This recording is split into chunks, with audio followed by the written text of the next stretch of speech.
Hi everyone, my name is Fabio Cecchi, and what I'm presenting is the work I've done together with Nidhi Hegde while I was an intern at Nokia Bell Labs in Paris.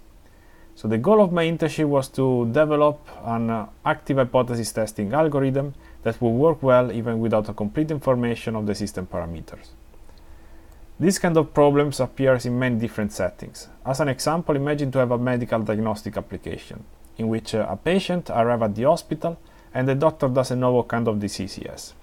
So what the doctor does is selects a sequence of tests that the patient has to perform, in such a way that he should understand as soon as possible what kind of disease he has.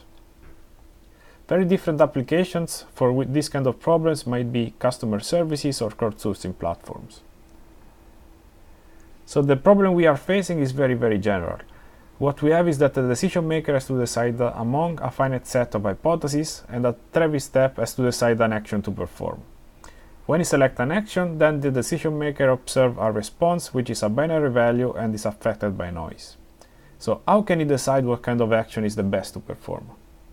He has some information of the system, and in particular what he knows is just the action expertise set and the action quality. As for the action expertise set of a certain action, it basically tells the decision maker the subset of hypotheses to which that action would respond one in a perfect world without any noise.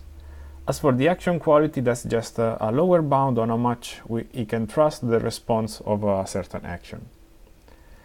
So what we do, we keep track of the belief vector, and our goal would be to push the J star component of the belief vector to 1 as fast as possible, where J star is the correct hypothesis type. So what we do, we basically do something very intuitive, and basically at every moment in time we try to maximize the expected increase in the J star component of the belief vector given a certain belief vector state.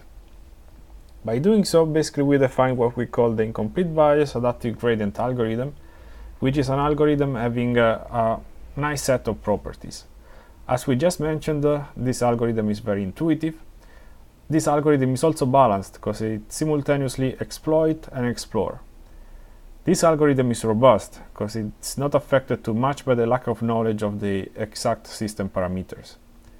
This algorithm is also optimal in terms of certain performance metrics that of which I would like to tell you more of at my poster on Wednesday evening.